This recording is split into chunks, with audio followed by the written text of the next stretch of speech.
Okay, so what I'm trying desperately to teach you is how much current to use for a coil shot. That's why we're here. That's okay. Well, I'm doing the explaining part. You're not doing the receiving part. So, okay, so we figured out fill factor. And it's not Philip factor, it's the fill factor. And we're going to get a number. Based upon that number, we're going to use a formula. There's going to be a bunch of formulas I'm going to give you. So first one I give you is the fill factor is greater than 10. Did we have a fill factor greater than 10? Yes. We came up with a number of 16. That is a low, okay? The part is near the edge. So it's Ni equals K divided by L over D plus or minus 10%. So N is the number of turns. How many turns do we have in our machine? 5 turns. Okay, that's pretty much going to be a constant, 5. Okay, current to be used. That's what we're trying to figure out. That is the whole point of this. All right, current to be used. Where am I at here? N, I, K. K equals 45,000. It's a constant. It doesn't change. So constant. It just is. I could have put 4,500. I could erase K and just write 45,000 up there. Would have been the same thing, but I don't know. That's why, just like where they had to add the pi, you know, we got to make it look like we're really doing some hard math here. L is length in inches. Length in inches of the part. And D is diameter in inches. All right, so there's one. So we have fill factor greater than 10. Part is near the edge. Well, with our crankshaft, did we have a fill factor of what? 16, so we'll put that up there, so remember. And did we put it near the edge? Yes. No. Don't just say sure. Were you there today? Barely. Were you there today? Did you put your crankshaft near the center? No. No. Hey, okay, thank you. Coming online. Where did you put it? It was near the center. Was it? Oh, you said no. So get me all messed up. Did you put it near the edge? Did you put it near the edge? Near the And edge. you said sure. So then I got it wrong. Some parts was near the edge, some parts of the It's running pretty much down the center. So we got a crankshaft down the center. So will this work? Because we put it Poor bastard. No. near the edge. Did we put the crankshaft near the edge? No. No, we didn't put it near the edge. Where did we put it? In the center. So will this work? Just find out from Steve. No, it will not work. So we got to have something else. So fill factor greater than 10. Is that still us? Yes. Okay. In the center. In center of coil. Hey, get a whole different formula. All right. So it's, and can't use the same one. Ni equals R times K 6L over D minus 5. Boy, it gets really complicated. That's in parentheses. Plus or minus 10%. And I already told you what the Ni is and all that stuff. 6L. Minus 5. There you go.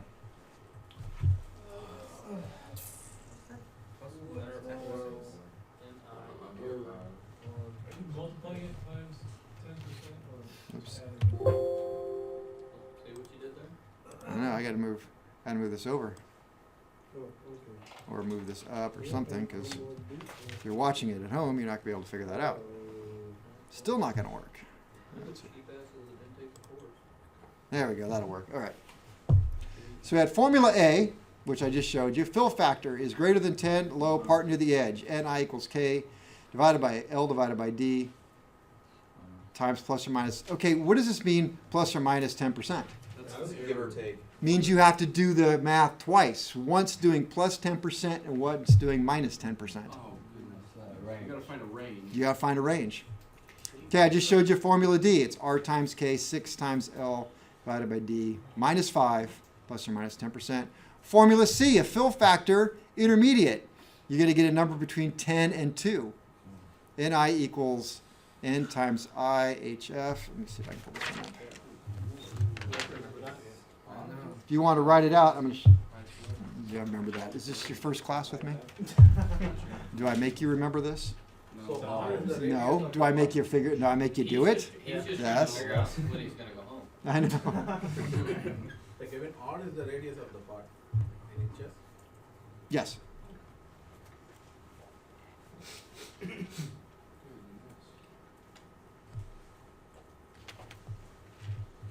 So when you first started out, did you do all of this? No. Doesn't mean I did it right, does it? No. Okay then. Ask me an honest question, I'll give you an honest answer. Seems like it's good. Okay. What I'm gonna do is don't freak out on me. I'm gonna go over here. I'm freaking out. Okay. So then I'm just gonna go this one. So that was A. Here's B. Here's C. So C is fill factor between 10 and 2. That's intermediate. And the formula, oops, not going to have enough room. Oh well. Ni, what's N?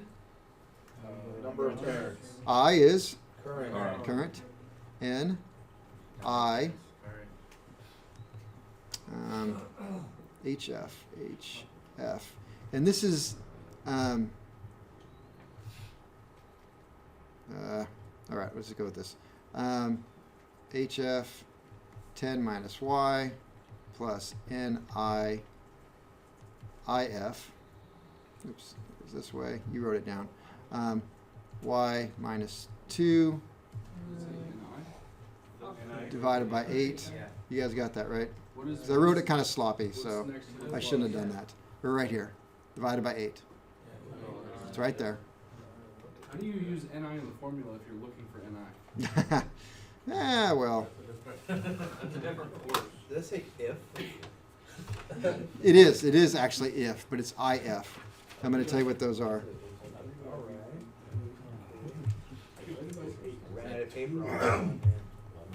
Whoa. I'm going to come over here. Whoa. Damn it, Kevin. You'll be all right. What do you want to see? All I of was it. trying to write down the goddamn equation that I can't even read your handwriting. There you go. That's why I put it here. Can we just start seeing The intermediate one is the one that sucks. If you go back to D, look at that. It's just like what we've been working with. It's like, oh, thank you. Why couldn't you just do something like that and make it, I don't know, they wanted to make it all crazy like that. Intermediate algebra.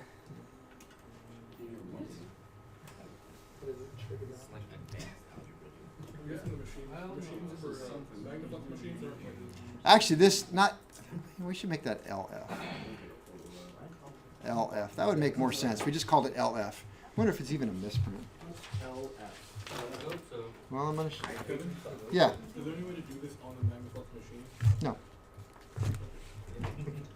That would be nice, like. Well, just you could just do an Excel sheet on any sort of computer, just hit a number, and boom, it would be done, right? So it would be just that fast. And you can plug it into an Excel. Keep on. So let me know when you got that. The expensive machines, you can do that. I do think that should be an L, not an I. I'm gonna just, I don't know. I'm gonna call it an L because it makes more sense. I does not, so make that an L. If Y minus Just call it an L. Let me see.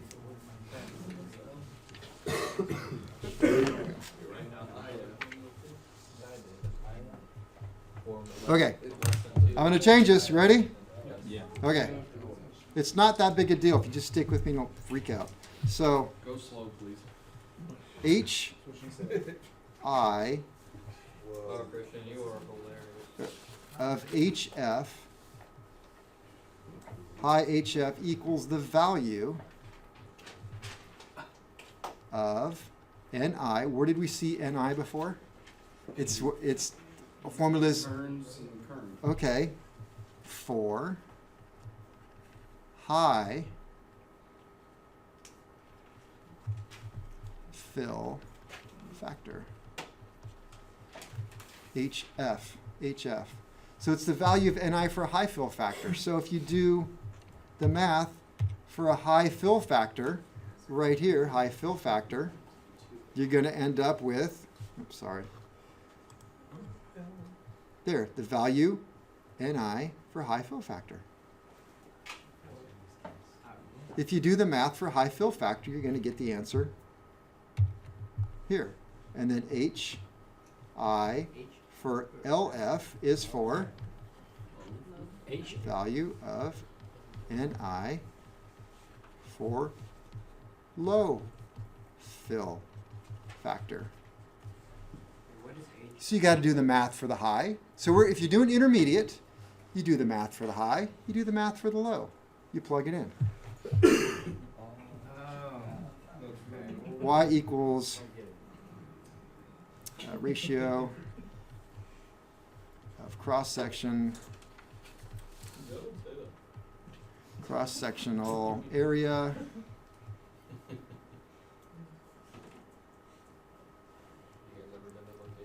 of coil to cross-section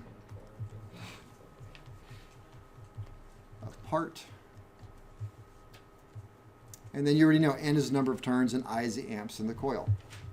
So if you look at this again, you can see that it's High fill. the answer for the high fill times 10 minus Y, which is the ratio of the coil versus the part, plus the answer for NI over here, low fill, times Y minus 2, Y being the ratio, all divided by 8. Going to give you an answer. And then we can look at formula D without me writing it, and so we can just dissect it. N is number of turns. I is the current we're looking for. K is okay. It's a constant over here at 45 this time. For high, it's a constant of 35. 35,000. L is length of the part, and D is the. It's not that hard, right? Okay, so maybe the formula C is a little difficult, but that's more of a level 2 kind of a thing. Level 3 is going to tell you how many amps. So that's the good news.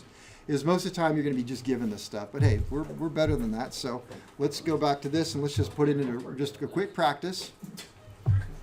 Wait, did you mean H? Did you mean NI? HF? Or HI? Where? On the formula it says It says NI. high if value. LF. No, LF. the HI. Did you mean HI or NI? HI. But there's no HI in the intermediate formula. NI. NI of a high fill, NI of a low fill. What don't you? It says NI, not HI. Yeah, where's the H Where's the guy? HI? What? Go to your notes. HI. Go to the notes. Yes. Notes. Jeez, I can't tell which one you're talking Anyone about. have a flask? And Okay, it says- top left corner says, yep, right there. What is it? Where did you get the HI? Oh, NI, sorry. Oh, Yes. Oh. Okay, now it makes sense. Sorry. now it all makes sense. So I have a misprint on my notes. I was just following it. Or maybe, let me make sure where the hell is. No, I just had a misprint. Sorry. Steve, I know how you feel now.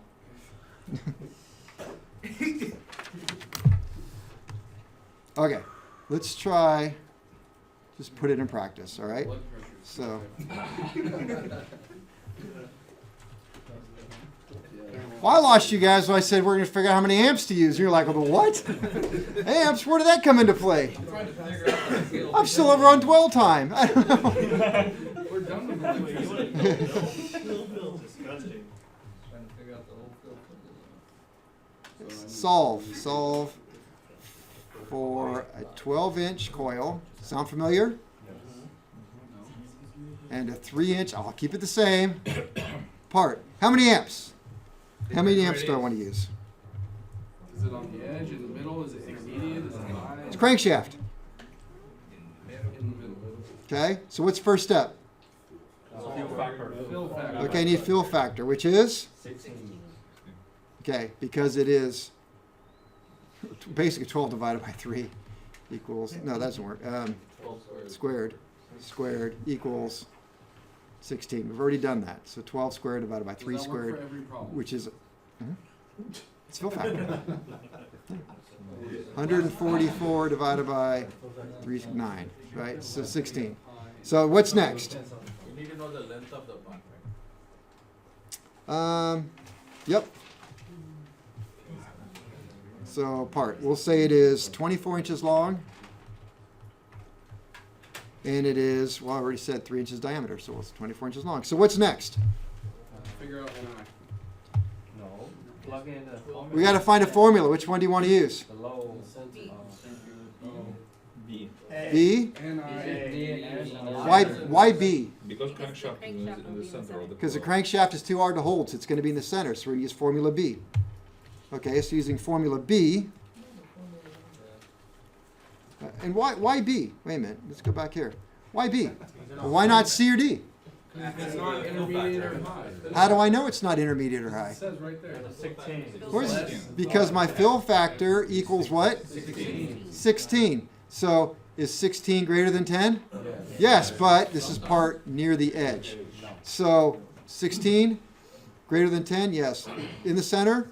Yes. This one is for numbers between 10 and 2. Just between 10 and 2? Nope. And this is less than 2. Is this less than 2? No. No. So now we just have to figure out edge or center. So the Center. lower the fill factor number, the higher it fills in the coil. No. The higher the fill factor, the lower it fills in the coil. Yeah, I just said the opposite. You just said the opposite. Don't say that. The lower the fill factor, the more it fills in the coil. Yes, the lower the number, the more it fills. Okay. Which is why I go back to that's where that statement I read you that's backwards sort of makes sense because the numbers are backwards. Never mind. So yes, just go with that. The lower the number, the more it fills in. Just like Y. So if it was a 12-inch part inside of a 12-inch coil, what would my fill factor number be? 12 squared divided by 12 squared equals 144 divided by 144 equals 1. So another way of saying 12. What did you just say, Kristen? He asked if we go home early. Okay. Okay, so we've got that, and we figured out we want to use, let's see, fill factor is low, so since 16 is less than 10, fill factor is low. I was 16 less than 10. Yeah, 16. Sorry. Oh my gosh, you guys are just effing me up. Is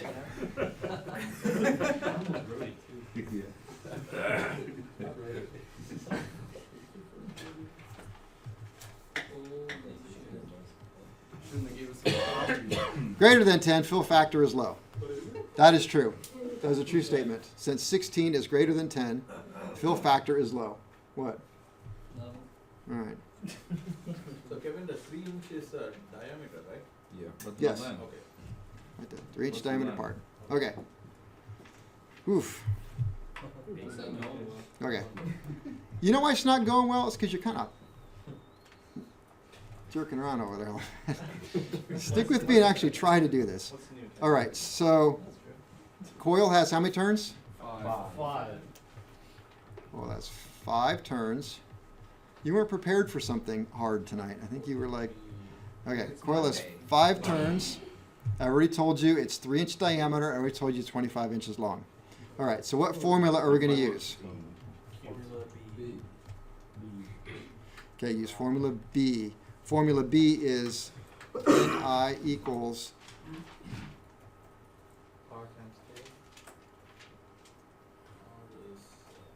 R times K divided by 6 LD minus 5 plus minus 10%. All right. So K is Yeah, is this 45. times because it's a parentheses and a parentheses together? That means times. Hey Kevin, Yeah, for this formula K is 45,000, right? it is on this one. Let me just verify that before I go off on some tangent. 43,000. 43, okay. 43. Okay. It's a constant within the formula. So Ni equals R. What is R? Radius of. I don't think. Did I spell that one out for I you? don't think you did. Someone asked and then you answered the question verbally, but that's it. We need. It's 45 Radius. Oh, for R. the Well, okay. outside of the Radius of the coil. R is radius of the coil. What's my radius of the coil? 6 12 inch. Radius, no, radius 6 inches. Okay, 6 inches times Yes. 43,000? 43,000. Yeah. 43, no 45. No, 43. And then if My answers are going to be wrong here, by the way. Jeez. Try it again sometime. All right. Divided by. Okay. What is 6 times the length? What is my length? 144. 6 times. I'm going to do it this way. 24 divided by what's diameter? 3. Okay, that's that way. Plus minus 10%. What about the minus Oops, 5? forgot the minus 5. Hey Kevin, on your notes, Yeah? when you were defining the values, you said K was 45,000? On the first one, So this one's 43? 43. Okay.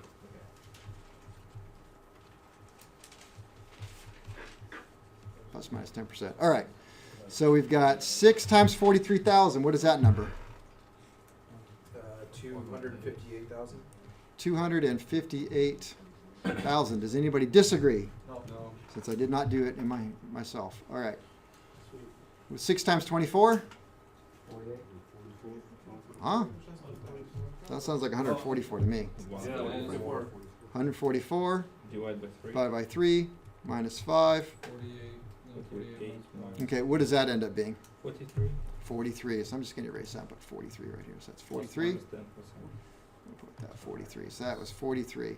So it's 144 divided by 3. You do that, then you minus the 5. So you get 43 plus or minus. Plus or minus how much? 10%. 10% of this number. So that's 38.7. 43 times 10%. Well, that should be 4.3, isn't it? So 4.3. So on one hand, it's going to be, 38.7. so it's 25,800 divided by, what's 43 plus 4.3? 47.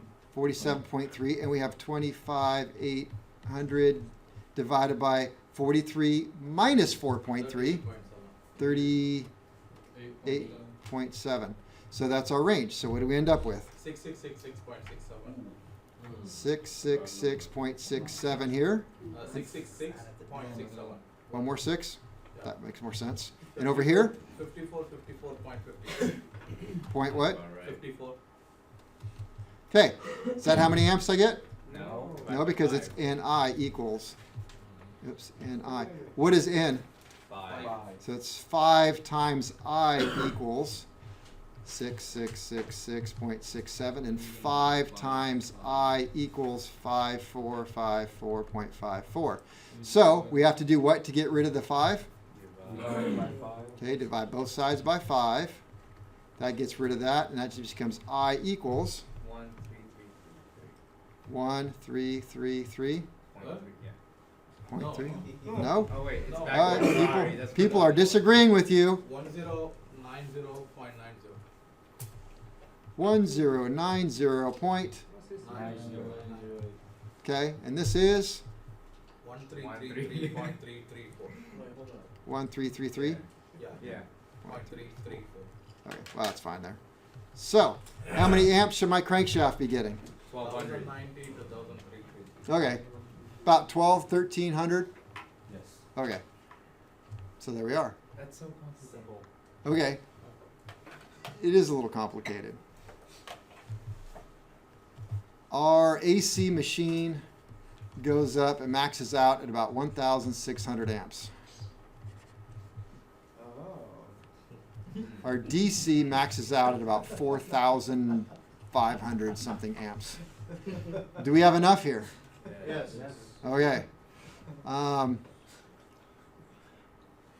There. So anyway, so what can you do out in the field? Well, I know that in the easy formula is when I'm doing this 3-inch crankshaft or a 2-inch crankshaft. If I'm doing a 2-inch crankshaft, which is honestly about the size of most of the crankszafts, about 2 inches. What is my amps when I do a headshot? 1000 into How much? 2-inch, right? They got about 2 inch. Yeah, it's 2000. Okay, about 2,000. 2,000 amps headshot. Okay, and I had you do the crankshafts. If anybody remember about how many amps had you do with the coil? 14? Yeah, a little bit more. I wanted it a little under 2,000. So just off the top of my head, I was going about 1,800 amps. But So how close did I get? doesn't the machine only go to 16? Well, I had some people on DC. Oh. I let them go up to about 1,800. But on AC, I had it, obviously, it was around 16. 16. So, so we're on AC. I said, no, just max it right about 1,600. It's good. So I don't want to go over 2,000. So how close did I hit it? Damn close. Okay, 500 amps. within 500 amps. So, and this is a ballpark. I mean, if you don't get what you want, a little bit more. What happens if I go too many amps with that coil? False indication. I don't want to say necessarily false indications. I have to read through a lot of background noise, I think is a nice way to put it. But as long as you can read through the background noise that you're going to get, pick up indications you'd otherwise couldn't have picked up. But you have to be careful because you do get that background, or we could say false indications. Well, that's a term I just started using just a second ago. So it's Is that the flux leakage?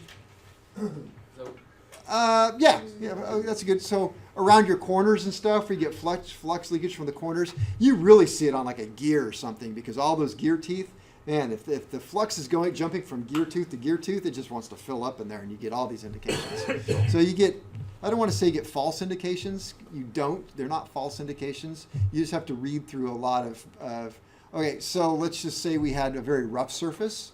Then you're going to get leakage through all the rough surfaces from little crest to crest. You're going to get all these, they're not indications, but your medium wants to stick there a little bit more. And so you're looking at a more bright surface, and now you're looking for something to stand out on top of that. So I'd call that background noise. oh, It's not really noise. It's, Backseat driver. yeah. So anyway, okay. All right, I probably thoroughly screwed you up on that one, but yeah. okay. Give us the formula on the Well, of course I'll give you the formula of the test. I would never make you, and you know me. I would also tell you what it is. I would also give you the N equals, I equals, constant equal. I wouldn't leave you hanging, because I don't expect you to go out in the field and have something like this memorized, nor should you ever. You should have a card with you that tells you exactly what you should need to do. Yeah. So formula B should be calculated 2 times. Formula D should be calculated 2 times. How many times should be calculated formula C?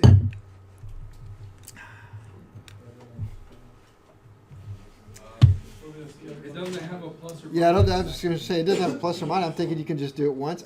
I'll be honest, I didn't do these formulas. I only do them if you have to take a test, then I'll do it. But on the field, How many of Because you these? use in formula C, you use good point. Yeah. from formula from B and from D. yeah, that's what I said. So if you have 2 in B and 2 in D, what we exactly will use? Ah, Get the average of the two. Yeah, because Book doesn't say. I'd use the average of the two. But you're not off by far. You're off by 300 amps or 300 amps. So this what? is just a rough estimate, right? Huh? Just a rough It's an estimate. Okay, what happens if you don't get the indications you want? increasing. Increase it. What happens if you get too much, I'm going to say background noise? Turn it down. That's why you have a range. I mean, the range right here, the true answer is off by plus or minus 300 amps.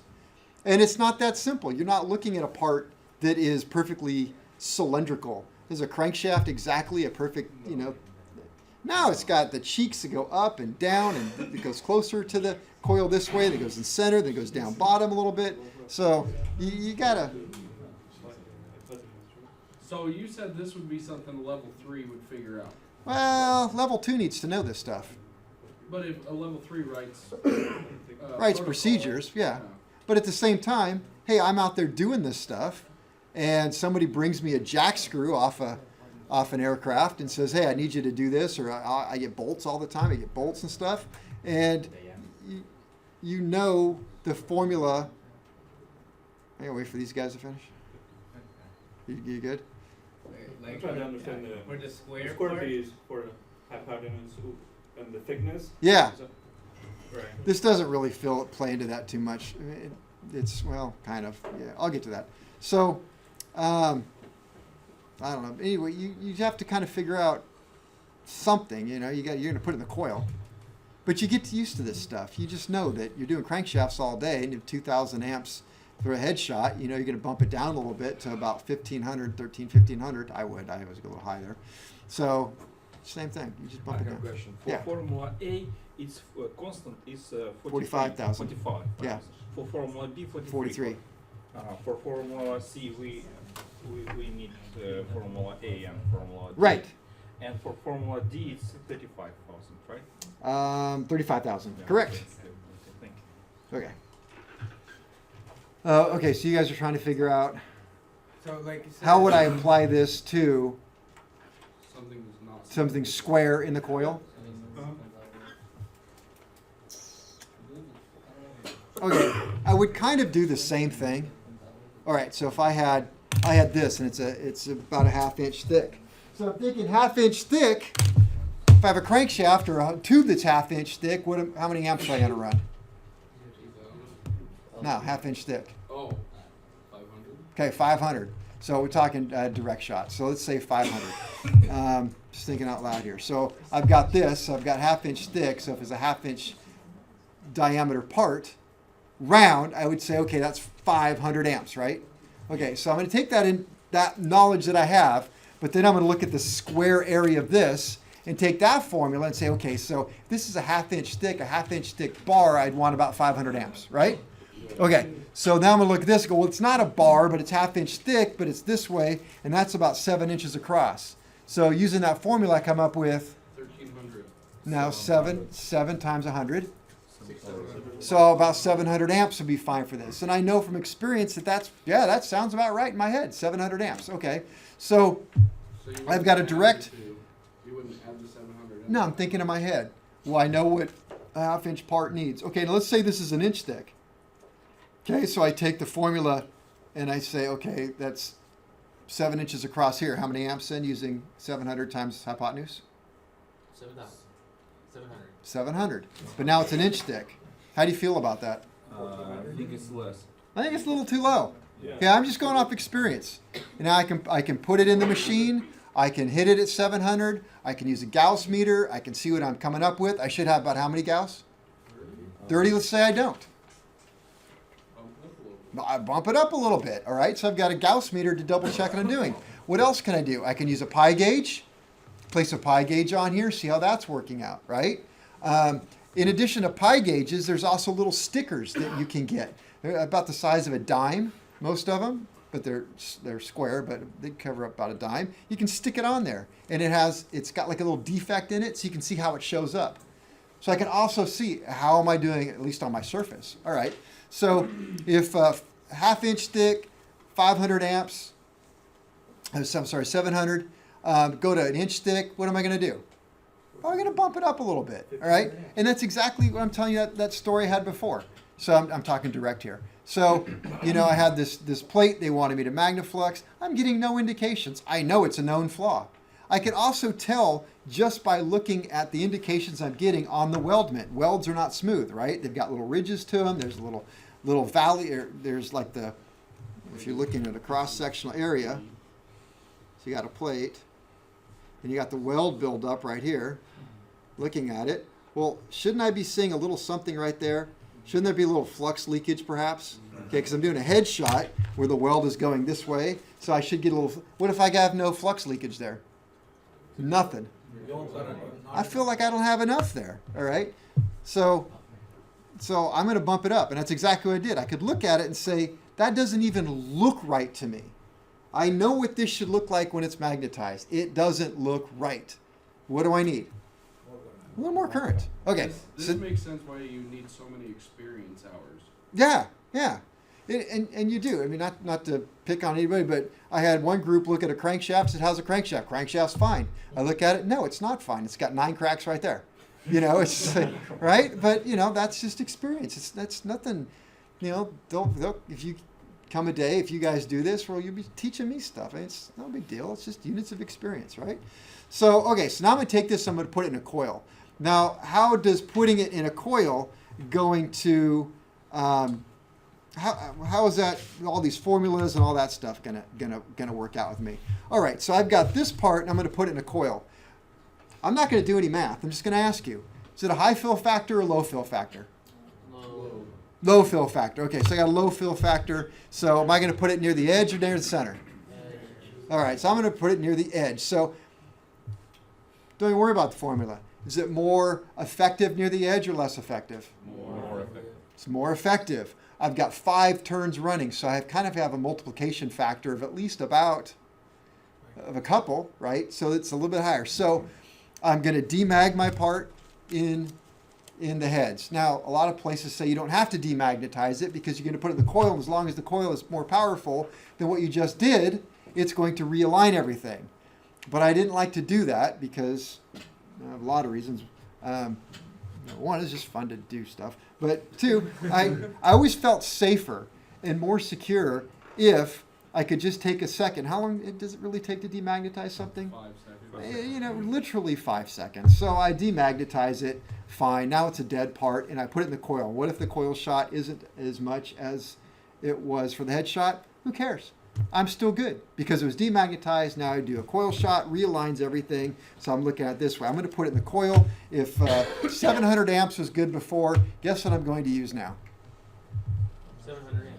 I'm going to use close to 700. I can go a little bit less. We know that from our math now. So I can go a little bit less. Okay, what if I look at it and I've got, too much background noise? I mean, this weldment that I've got is just this giant glowing glob now because everything's stuck to the welds. I can't see anything. Demagnetize it to, oops, I messed up. Turn it down a little bit. All right? I don't know. Maybe somebody's going to watch this and go, man, this guy doesn't know what the heck he's talking about. You got to do the math every time. But you kind of don't. Now, you have to be careful with that because you have, that's where the experience comes in and writing procedures comes in. So, like for example, when I did crankshafts and engines and everything like that, at that point, and I think they've changed it, I had a service instruction from the manufacturer that had, it was a one-page service instruction. It's very simple to use, and it says like Continental. It said crankshafts, inspect, circular and longitudinal, amps 2000. So guess what I did? Amps 2000 on both circular and longitudinal. That's what they asked for. That's what I'm going to give them. You know, they didn't ask me to do a fill, but that was a procedure written by somebody who's telling me what to do. They want 2,000 amp. You know. Stephen, how many times is that? Go ahead and answer it, Steve. All right, go. No, I don't have time for that. What? I have a question though. Like when you were doing your, do you have like a checklist that you followed for every single like procedure? Like you were basically explaining, like Continental, for example, like Okay. they have like manufacturers say stuff. Like when you would go like demag, then go. Like did you have like a checklist Nope. when you first started? Nope. That's literally. So did that crankshaft. I could find it for you maybe somewhere. Crankshaft, circular, longitudinal, 2,000 amps, wet continuous. Check 4. You know, check all radius, fillets, heat checks, cracks, and something like that. It's like, okay, I'm just going to look for flaws here. I don't need you to tell me which ones. I'm going to look for all of them. So, yeah. And then it said connecting rods, 1,500 amps, wet continuous, circular and longitudinal. Okay, it didn't tell me, but I do it 3 times. Actually, include the cap, I did 5 different. Each con rod took 5 different shots. So the con rod itself took a head shot, demag. A shot with all of them on a central conductor, demag. In the coil individually, demag. Set them aside, bring out the caps. Caps longitudinal, caps circular. So it's just, you have to look at each part and know, what am I looking for? What's 100% coverage? What are my likely flaws? Yeah. So these formulas are more meant for like a level 3 doing the written procedures. I don't want to say they're for level 3 because they are clearly in all of the level 2 books. So if you say I'm teaching something level 2, I'm taking a level 2 class, this is in it. Right, I understand. Like, Yeah. you should know that information, but as far as being in the field doing level 2 work, you wouldn't be pulling out these equations to actually. Unless you got like something that you didn't have procedure on. Well, if you don't have a procedure, usually level 3 is involved. You got to know it. Nah, well, I'm hesitant to say you don't, but I never had to because everything was handed to me before. So this was not something I actually had to do because I had the information already at my disposal. So in that sense, no. But I suppose could have. I was just thinking kind of what he was thinking, but for you, like knowing doing stuff in a small shop and a repair shop doing crankshaft stuff like that, you're gonna have the instructions there. But it was something like structural, I don't know, a company manufactured a certain part and they had to go through testing. Then you'd probably use this more than you would. Okay, here's where you're going to use it now, though. Last time I looked for that service instruction, both Lycom and Continental, I saw it was pulled. I'm going to double check that, but I believe they pulled them both because I wanted to post it up next to our Magnaflux machine, and I couldn't find them anymore, so they're gone. So, and now I know that there's new instructions that say you need to do this. You must be a level, and it didn't say it had to be level 2 back then So either. lawyers You don't must be a involve. level 2, and you must do it in accordance with ASTM like E1444. Okay, that is just going to tell you, do your thing. Here's the formulas. So now you're back to do the formulas, which to me makes more sense because before it was a little oversimplified. Now it's kind of where it should be. And I took those oversimplifications and I expanded it, of course. I didn't go with the oversimplification. I didn't want to. I felt it's too simple. And something's being missed.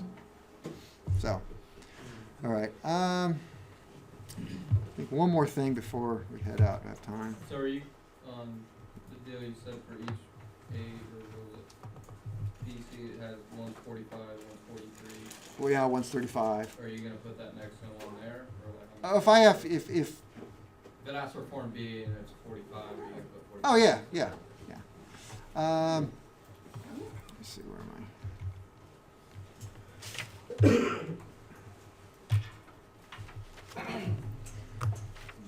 I? The last point I have here is about, well, I got a lot of points, but before we run out of here, is hollow parts.